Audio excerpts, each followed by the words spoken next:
E agora eu quero te apresentar a Carla Diniz. Seja bem-vinda, Carla. Obrigada, Charlão. A Carla é uma amiga. A Carla, vou ler aqui a ficha técnica da Carla, né? Carla Carvalho Diniz, pode falar a idade? Não. Pode. 39 anos, relações públicas, cristã, converteu em 2004 na Igreja Batista Lagoinha. É casada com o Ricardo, Dr. Ricardo Matos, o advogado. Tem um filho, Lucas, de 6 anos, e passou por algumas situações até que envolvem essa data de conversão, né, desde 2004. E a última delas, que nós vamos falar um pouco, em 2013, passou por 2 abortos espontâneos e onde teve que passar também por um processo de parto da retirada do bebê, que já completava 5 meses de vida, que é a síndrome de Edwards, ou trissomia 18, que isso aí você vai explicar para a gente, né, Carla? Que isso aqui apesar da gente ter conversado e tudo, até hoje eu não sei nada sobre o assunto. E a Carla também, nessa história, a gente caminhando junto, participa da célula, né? A gente tem uma célula, né, Carla? Isso. E ao longo desse tempo nós fomos caminhando juntos e conversando e conhecendo um pouco as nossas histórias. E, Carla, você é mãe, mulher, esposa, trabalhadora, profissional e também dona de casa.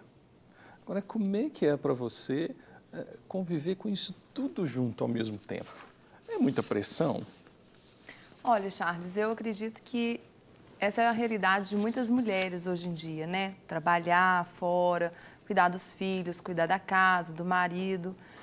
E eu creio que dentro desse contexto, o nosso maior desafio é fazer com que nada e nem ninguém ocupe o lugar de Deus em nossos corações. Porque para conciliar tudo isso mesmo é só Jesus, porque por nós mesmos isso seria impossível. Mas você tem uma família também que ajuda muito, né, Carla? Com certeza, Graças né? Tem a o Deus, apoio né? do marido, da avó, das tias, né? Temos uma dinâmica, uma equipe bem preparada. Ó, vamos seguir direitinho, né, Carla? Vamos seguir, isso aí. Não sai do script, não. Mas após o seu casamento, você passou por um momento, vamos colocar assim, de aumento de peso. Você engordou. E foi uma fase da sua vida. Como é que foi isso, Carla? Bom, assim que eu casei, né, nem eu, nem meu marido éramos convertidos, né? Você casou em 2002. Eu casei em 2003, né? Em julho de 2003.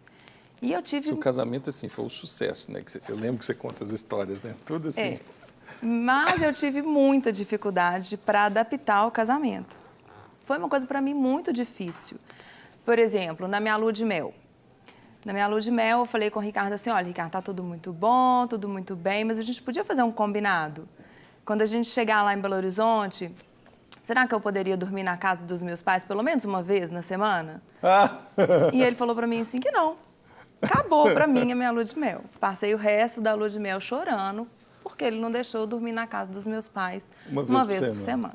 Mas você queria mesmo? Mesmo, para mim isso era normal. Não, não estava brincando, não, é sério. Parece brincadeira tudo que eu vou falar, mas é sério. Por exemplo, quando nós voltamos para cá, para uma casa que era minha, mas muito esquisita para mim, né? Aí, com uma semana de casada, ele virou para mim e falou assim, uai, Carla, mas você não vai lavar as roupas, não? Eu falei, o quê? Lavar a roupa, eu que tenho que lavar? Como é que é isso? Então, assim, era uma realidade muito diferente para mim. Então, eu percebi, por exemplo, eu acordava de manhã, as frutas não estavam picadas, o meu pão não estava pronto. Meu pai fazia tudo isso para mim, né? Seu pai que fazia? Meu pai que fazia. Então, assim, eu tive realmente muita dificuldade de me adaptar ao casamento. Eu não estava preparada para casar. E pouco tempo depois veio a separação dos meus pais, né? Eles tinham 30 anos de casado e se separaram. Os seus pais se separaram depois que você casou? Isso, praticamente uns 6 meses depois. É até interessante para quem está te assistindo agora, pensar assim, a vida dessa moça pode parecer com a minha. Por quê? Não é que você tinha uma vida de rainha, tinha uma condição de vida de classe média, BA, mas você tinha acesso a algumas coisas, mas dentro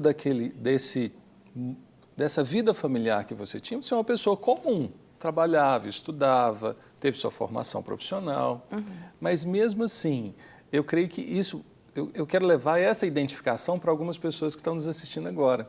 A pessoa fala assim, gente, como é que pode ela casar e querer voltar e ir para casa? Porque era muito novo, não foi preparado isso, você não imaginava isso.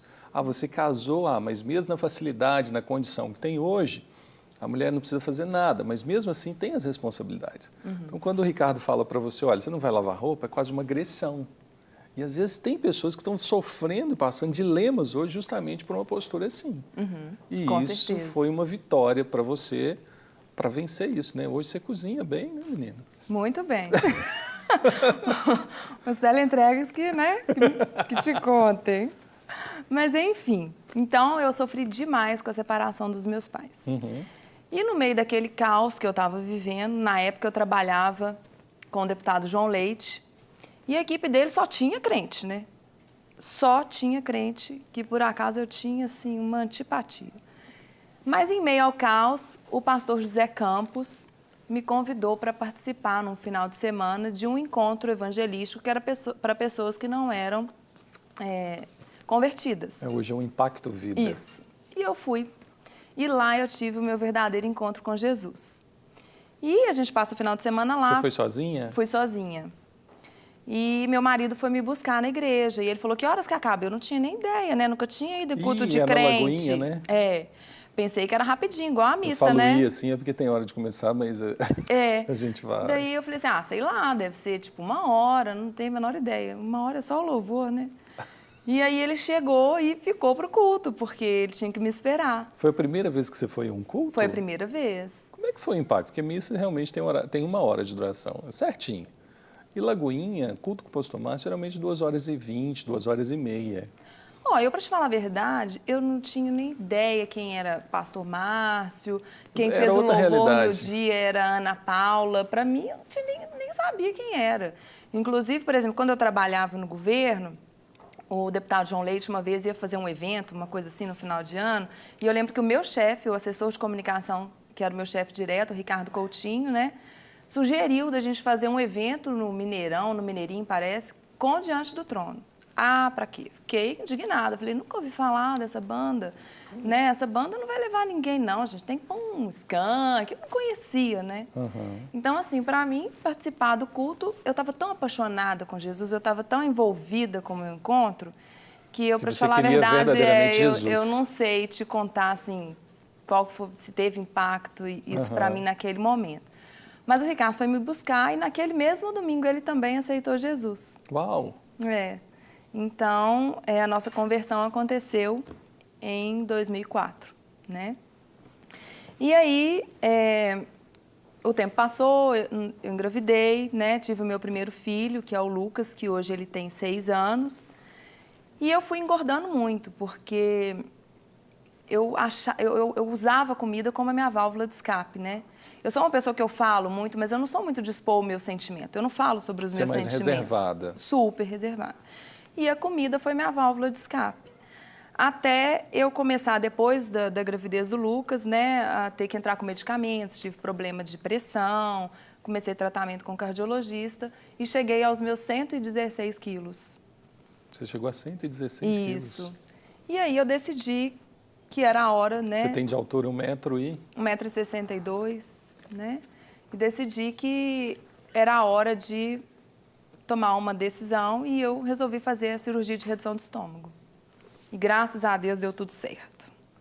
Mas que gerou uma certa apreensão, né, Carla? Assim, você ficou... É um momento difícil de tomar essa decisão, não é? É um momento difícil e eu tive um problema, né? O meu plano, na última hora, estava com os exames marcados, a cirurgia marcada, e o meu plano negou a minha cirurgia, dizendo que não cobria a minha cirurgia. E aquilo, para mim, foi, assim, um impacto, uma dúvida, né? Eu falei, gente, quantas pessoas falaram comigo também, será que não é um sinal de Deus para você não operar? Né? E você também começa a questionar, será que não é? Será que é? E meu marido é advogado, e ele falou assim, olha, vamos entrar com a liminar. E, na época, a gente não tinha condição de pagar a cirurgia no particular. Mas meu pai sabia que eu queria muito, ele virou para mim e falou assim, Carla, não preocupa, porque se o plano não cobrir, se você não conseguir essa liminar, eu vou pagar a cirurgia para você. Uau. Mas, na verdade, eu não achava certo, então eu fiz um combinado com Deus, sabe? Falei, Deus, Não é o certo, isso não é o correto. É um direito meu, eu não estou pedindo nada demais. Então, eu vou fazer um combinado. Se for para dar tudo certo, que o senhor escancare as portas, porque a partir de agora eu não vou fazer mais nada. E aí, graças a Deus, o juiz me concedeu a liminar, eu operei e não morri, deu tudo certo, porque o maior medo meu era morrer. Eu lembro. Né? E depois que eu vi que eu não morri, a minha maior expectativa era passar 1 ano para eu poder emagrecer e poder engravidar. E aí, aqui, né, a sua experiência com Jesus te ajudou a mudar uma área da sua vida. A gente já tá vendo que a gente segue a ordem assim, mas a ordem mas vamos não seguir, né, Charles? Vamos seguir. Mas aí depois vem a gravidez, a segunda gravidez, que é depois de você passar por esse momento. Mas eu vejo assim, a sua fé foi se fortalecendo a cada dia, né, Carla? E o seu testemunho, até dentro da sua família, com as irmãs, você tem duas irmãs? Isso. Todas casadas? Todas casadas. E o seu pai atualmente separado da sua mãe, não é isso? E em tudo isso você acaba sendo hoje um testemunho de vida e de fé cristã para a sua própria família. Não é verdade? É verdade. Elas mesmo questionam, Carla, como é que você consegue passar por isso tudo e ficar firme e viver assim? Suas irmãs questionam? Questionam, muitas vezes buscam conselhos, né? Porque elas tiveram as mesmas dificuldades que eu, né? Assim, a minha criação foi muito diferente. Eu não fui criada assim para casar. Aquele curso de noivos que tem na igreja, eu falei, eu tenho que fazer isso, porque eu comecei a fazer parte da célula, né? Eu era recém-convertida. Lembro. Né? As minhas perguntas eram assim. Pergunta óbvias que para quem está na igreja, fala, como é que essa moça pergunta isso? Exatamente, do tipo, falar para mim da tal da submissão da mulher é uma coisa surreal. Não entendia isso, sabe? Eu fui criada com meu pai falando assim para a gente não depender de homem nunca. Então, assim, eu não sabia. E seu pai não falava isso de uma maneira errada, ele falava querendo proteger vocês, exatamente, né? Com certeza. Mas essa outra questão, né, de cuidar da casa, do papel da mulher com o filho, né, com o marido, era muito nova para mim, né? Então, assim... Hoje você venceu isso, né, Carla? Hoje eu venci isso, graças a Deus. Sua casa é arrumadinha? Minha casa é arrumadinha. Graças a Deus e a minha ajudante, a Cris, que, nossa, me ajuda muito, viu? Pois é, mas pensando nesse ponto, muitas pessoas devem viver isso. Porque não é uma maldade, é um tipo de proteção. Quando a família fala, olha, vive no mundo de hoje, vive para você se cuidar. Cuidado com as coisas, se mantenha, não dependa de ninguém. É um tipo de proteção. Exatamente. Mas aí com essa proposta do Evangelho de casamento não é a individualidade se unindo a outra individualidade para os dois viverem juntos, não vou filosofar não, tá? Vamos voltar. Mas é o seguinte, duas pessoas com características totalmente diferentes, você, Ricardo, como o seu esposo, com uma personalidade diferente, uma criação diferente, se une com o propósito de construir uma família e serem um só. Isso é quase inexplicável. Só aqueles que têm o amor de Cristo conseguem compreender o amor de Deus, de Jesus, é que conseguem compreender o casamento. Se Jesus não estiver no meio, não funciona, não. Jesus que une, né? Vamos falar assim, é Jesus que traz alegria para você colocar a roupa na máquina, ainda que seja assim, com alegria, fala, bate máquina e fica limpa. Glória a Deus.